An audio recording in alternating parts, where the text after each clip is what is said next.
Hello दोस्तों, मैं अमित श्रीवास्तव आज फिर लेकर आया हूँ एक बहुत ही इंटरेस्टिंग स्टोरी जिसका नाम है द नेकलेस रिटन बाय गाई डी मॉसांट मॉपसांट अ फ्रेंच राइटर।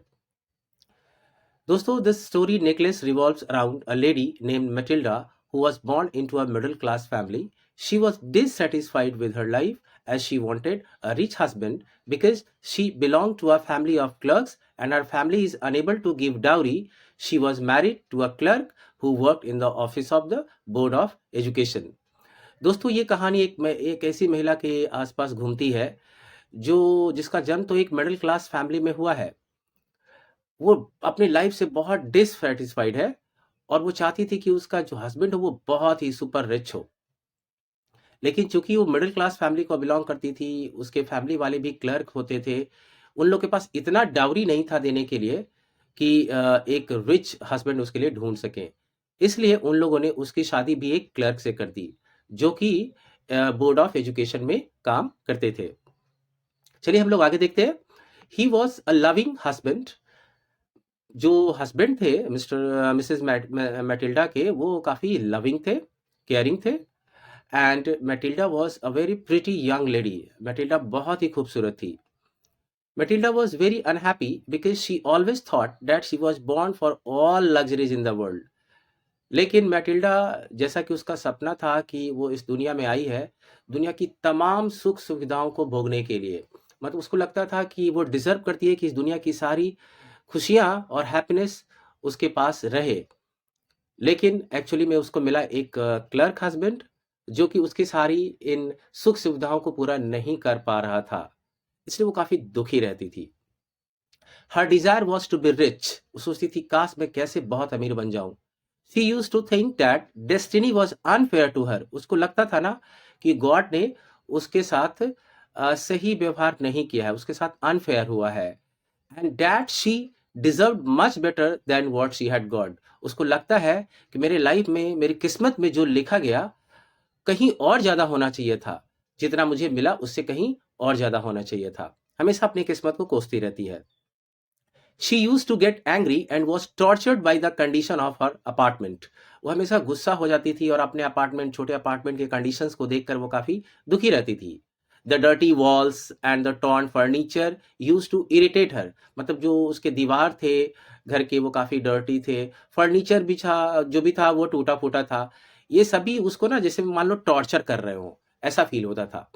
वो हमेशा इरिटेटेड फील करती थी इन चीजों को देखकर। She used to think about elegant dinners being served in marvelous dishes when her husband used to praise the homemade food served in a simple dish. जब वो लोग टेबल पे खाने के लिए बैठते थे और एक सिंपल डिश में जब उसके हस्बैंड को खाना परोसा जाता था, वो बहुत तारीफ करते थे मैटिल्डा की। लेकिन मैटिल्डा उस वक्त वो सोचने लगती थी कि काश हमारा टेबल एकदम रॉयल टेबल की तरह होता हो, जिस पर अच्छे अच्छे डिशेज होती, सिल्वर स्पून्स होते, सिल्वर कंटेनर्स होते हैं। मतलब वो बहुत ही हाई-फाई लाइफ़स्टाइल के बारे में सोचा करती थी। बट उसके हस्बैंड बहुत तारीफ़ उसकी करते थे। जो भी वो बना कर देती थी, जिस भी बर्तन में थी उसकी बहुत तारीफ़ करते थे। वन फाइन डे, एक दिन क्या हुआ, mister Loisel mister Loisel brought her an invitation to a grand ball party at the minister's residence. एक दिन मिस्टर लॉयज़ल को एक इनविटेशन लेटर मिला मिनिस्टर के रेजिडेंस पे आने के लिए। एक बहुत बड़ी ग्रैंड बॉल पार्टी थी। तो ही thought his wife would be excited. उनको लगा कि ये इनविटेशन अगर मैं जाकर अपनी वाइफ को दूंगा तो वो काफी खुश हो जाएगी, इतने बड़ी पार्टी में उसको अगर जाने का मौका मिलेगा, क्योंकि सभी लोगों को मिनिस्टर्स के यहाँ पार्टी में जाने का मौका नहीं मिलता।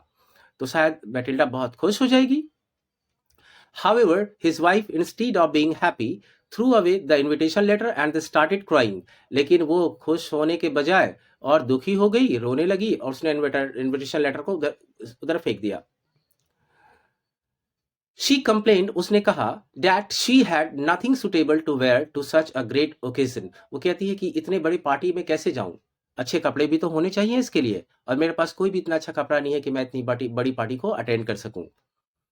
To get Matilda a nice dress, her husband generously agreed to give her 400 francs that he had saved to buy a new rifle. Actually, इनको एक शूटिंग का भी शौक था हस्बैंड को, मिस्टर लॉयजल को। तो वो 400 फ्रैंक्स उन्होंने बचाकर रखे हुए थे। तो उन्होंने कहा कोई बात नहीं, मेरे पास 400 फ्रैंक्स बचे हुए हैं, तुम ये ले लो और एक सुटेबल ड्रेस पहन लो।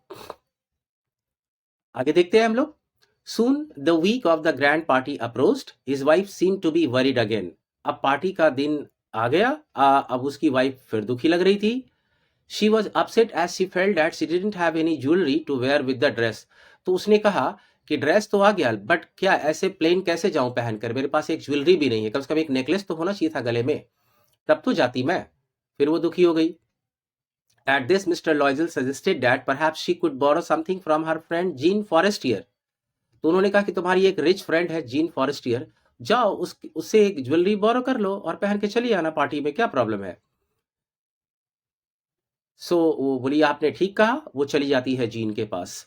Gene heard her story of distress and she generously opened the box of jewels. Matilda borrowed a sparkling diamond necklace. और जीन ने बोला अरे यार कोई प्रॉब्लम नहीं है, उसने ढेर सारा ज्वेलरी बॉक्स अपना निकाल कर उसको दे दिया, बोला जो पसंद है तुम ले लो। और मैटिल्डा ने एक बहुत ही चमचमाता हुआ डायमंड नेकलेस पसंद किया और वो लेकर चली गई। Matilda and her husband attended the gala and had a great time. Gala का मतलब ग्रैंड पार्टी ईयर। उन्होंने इस ग्रैंड पार्टी को उन दोनों ने एंजॉय किया और बहुत अच्छा समय बीता उस पार्टी में उन दोनों का। और Matilda looked very pretty, elegant and graceful. और पूरी पार्टी में इतना हम लोग कह सकते हैं कि Matilda was the centre of attraction. सभी लोग उसी को देख रहे थे, वो इतनी प्रिटी, एलिगेंट और ग्रेसफुल दिख रही थी। Everyone at the party noticed her and they all wanted to be introduced to her. सभी लोग उसी की ओर देख रहे थे और सब लोग चाहते थे कि इसके साथ मेरा इंट्रोडक्शन हो। She was so glorified by her beauty that she became very careless. लेकिन वो अपनी ब्यूटी में इतनी चूर हो गई कि थोड़ी केयरलेस हो गई। They arrived home in the early hours of the morning. और वेरी अर्ली और इन द मॉर्निंग वो लोग जब घर पहुंचे, when Matilda viewed her glory in the mirror, she realized the necklace was missing. और जब वो जब अपनी ग्लोरी को देखना चाह रही थी, अपनी ब्यूटी को मिरर में सुबह सुबह जब देखना चाह रही थी, तो उसने देखा कि अरे ये तो मेरा नेकलेस ही मिसिंग है जो मैं पहनकर गई थी। They searched for it everywhere in the house. They wondered if it fell in the cab that brought them home, but neither of them noticed the number. फिर वो सोचने लगी कहीं उस कैब में तो नहीं छूट गया जिस कैब से हम लोग अभी आए हैं। लेकिन अब तो वो कैब जा चुका था और उन लोगों ने नंबर भी नोटिस नहीं किया था उस कैब का, तो आप कैसे कांटेक्ट करें। Matilda's husband went out to search the streets but returned empty handed. वो पूरी गलियों में गए जिस रास्ते से वो आए थे, हर जगह उन्होंने ढूंढा बट खाली हाथ लौटे वो। He also went to the policeman and to the cab offices to raise a complaint. He advertised in the newspaper and offered a reward too. फिर वो कैब ऑफिसेस में गए, पुलिसमैन के पास गए, वहां पे कंप्लेंट रजिस्टर्ड कराया, फिर न्यूज़पेपर में एडवर्टीजमेंट भी दिया कि अगर किसी को ऐसी नेकलेस मिलती है तो उसको एक सुटेबल रिवॉर्ड मिलेगा। And to buy some time from Jean, Matilda wrote a letter that she broke the clasp of the necklace and so she sent it for repair. और तब तक ये लोग सोच रहे थे कि आप जीन को क्या जवाब देंगे, कैसे उसको नेकलेस लौटाएंगे। तो उसके हस्बैंड ने कहा कि अभी तुम उसको लेटर लिख दो कि तुम्हारे नेकलेस का क्लैस्प जो है वो टूट गया है, तो उसको रिपेयर के लिए हमने भेज दिया है, सो कुछ दिनों बाद तुम्हें लौटा देंगे। जब हमको थोड़ा सा समय मिल जाएगा हम लोग को, तो फिर हम लोग प्लान करते हैं कि आखिर क्या किया जाए फिर। In the meantime, they found a similar kind of necklace. The cost of the necklace was 36,000 francs. और इसी बीच उनको एक शॉप में, ज्वेलरी शॉप में वैसा ही लगभग नेकलेस दिखाई दिया जो 36,000 francs का था। Her husband inherited 18,000 francs from his father and he borrowed the rest of the amount from the money lenders. अब उसके पास उनके पापा की संपत्ति, पापा जो उसकी संपत्ति छोड़ के गए थे मिस्टर लॉयजेल के लिए, तो 18,000 francs उनके पास था और बाकी रेस्ट 18,000 उन्होंने मनी लेंडर से बोरो कर लिया और इस तरह उन लोगों ने फिर वो नेकलेस खरीद लिया। Finally they purchase the necklace and Matilda gave it to Jean who did not care to look at it. Jean ने कहा ठीक है, जाकर रख दो। Matilda's life change dramatically in the next 10 years। और उसके बाद उनके जीवन में क्या हुआ तो वो अब देखने लायक है। उन लोगों का लाइफ जो है ना ड्रामेटिकली चेंज हो गया नेक्स्ट 10 years के लिए। क्यों? क्योंकि ये ह्यूज अमाउंट था 36,000 और जिसमें से 18,000 उन्होंने बोरो किए थे। To repay the loan they started to reduce their expenses and save more. अब उन लोगों ने क्या किया, अब लोन को रिपे करना है, इंटरेस्ट भी पे करना है, तो कुछ तो करना पड़ेगा। सो उन लोगों ने अपने एक्सपेंसेस को, अपने खर्चों को कम करना शुरू कर दिया और ज़्यादा बचत करने लगे, ताकि इंटरेस्ट देना है हर month. They remove the maid from her job. तो जो मेड काम करने आती थी उनके घर में, उन्होंने मेड को हटा दिया। फिर उन्होंने दे चेंज देयर हाउस, वो जो अपार्टमेंट में रहते थे उससे भी छोटे जगह पे वो चले गए, and rented rooms on the roof of a building. और एक बिल्डिंग के रूफ पर एक रूम बना हुआ था, उसको जाकर रेंट पे उन्होंने ले लिया। Now she herself washed dishes, cooked food, washed clothes and hung them on the line to dry। अब मैटिल्डा खुद ही घर का सारा काम करने लगी। वो बर्तन धोने लगी, खाना बनाने लगी, कपड़े धोती थी और उनको फिर लाइन पर सुखाने के लिए डाल देती थी। मतलब एक आम महिला जिस तरह घर का सारा काम करती है, मैटिल्डा वैसी तरह अब सारा घर का काम करने लगी। Besides each morning she fest water and dressed like ordinary woman. और हर मॉर्निंग सुबह सुबह नीचे जाती थी और पानी भर कर लाती थी, और ऑर्डिनरी वुमन की तरह कपड़े भी पहनने लगी। She used to go to the grocery shop, the butcher shop, and the fruit shop with a basket to buy things of daily use। और फिर वो सारा सामान भी घर का लाती थी, जैसे फल लाना हो, सब्जियां लानी हो, मीट लाने हो, ये सब खुद ही जाकर अब लाया करती थी। और उनसे एक एक सू, सू का मतलब एक करेंसी है, जिस तरह फ्रैंक्स है फ्रेंच करेंसी, सू भी है उसका स्मॉलर वैल्यू का होता है। जैसे हमारे यहाँ रुपीस और पैसे होते हैं, उसी तरह फ्रैंक्स एंड सू। तो एक एक सू के लिए वो बार्गेन करती थी पैसे बचाने के लिए वो शॉपकीपर से। Mr. Loisel also used to work extra time in the evenings and often did copying work at night for a small amount of 5 sous a page। और मिस्टर लॉजल को भी एक्स्ट्रा काम करना पड़ा, इवनिंग में एक्स्ट्रा काम करते थे, रात में जाकर कॉपी का काम करते थे, और एक पेज को कॉपी करने के लिए उन्हें 5 सू मिलते थे। They did this for 10 years and paid back their debt within this period। और 10 साल के अंदर उन्होंने ये अपना सारा कर्जा उतार दिया। By this time, Madame Loisel had become a hard-working woman of the poor household। और इन 10 सालों में आप सोच ही रहेंगे कि मैटिल्डा का क्या हाल हुआ होगा। अब तक वो पुअर वुमन, जिसे किसी आम महिला जैसी होती है वैसी दिखती थी, और काफ़ी हार्ड वर्किंग लेडीज बन चुकी थी। She had started looking old with her badly kept hands red and she use to speak in a loud voice. मतलब उसका हेयर भी काफ़ी बैडली केप्ड, ठीक से बंधा नहीं होता था, हाथ भी काफ़ी लाल हो गए थे काम करते करते, और लाउड वॉइस में बात करती थी। Many times to feel good when her husband used to go to work, she would sit next to the window and think about the party at the minister's house। और कभी कभी तो 10 साल पुरानी बातों को वो याद करती थी बैठकर मिरर के सामने कि क्या वो दिन था और किस कारण से मैं आज इस जगह पर पहुंच गई। One day Matilda met Jean Forestier। She decided to confess the truth about the necklace।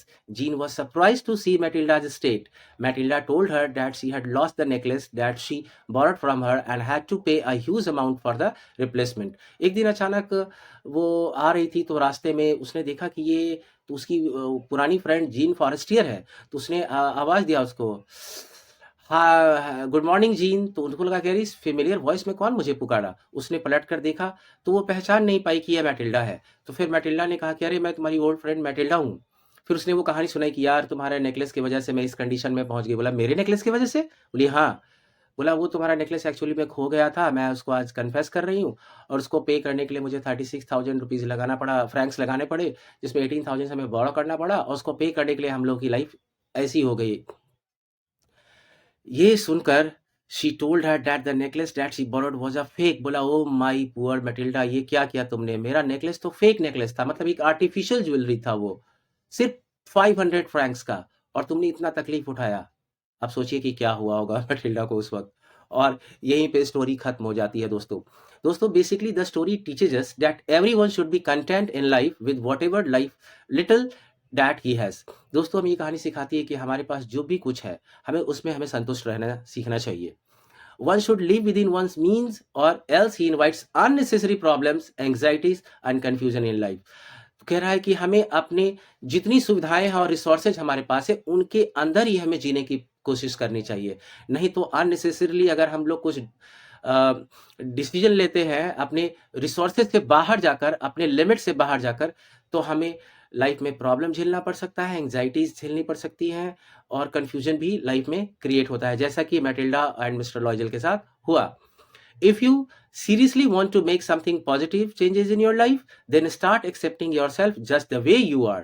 अगर आप रियली चाहते हैं कि कुछ लाइफ में आपका सीरियस और पॉजिटिव चेंजेज आए, तो आप अपने आप को एक्सेप्ट करिए कि आप क्या हैं और जिसमें है आप उसमें जीने का कोशिश करिए। किसी ने खूब कहा है दोस्तों, फॉल्स प्राइड और show off is the cause of our sufferings. यानी अगर फॉल्स प्राइड अगर आप दिखाते हैं और शो ऑफ करने की कोशिश करते हैं, तो आगे चलकर ये हमारे सफरिंग्स का यानी प्रॉब्लम का, तकलीफ का कारण बन जाता है। उम्मीद है दोस्तों ये कहानी आपको पसंद आई होगी और आपकी सुविधा के लिए मैंने इसका पीडीएफ फॉर्म भी डिस्क्रिप्शन बॉक्स में पोस्ट कर दिया है, आप वहाँ पे देख सकते हैं। आपको मेरी टीचिंग अच्छी लगती है तो मेरे channel English tutor by M S Shrivastava को शेयर और सब्सक्राइब करें और दोस्तों को भी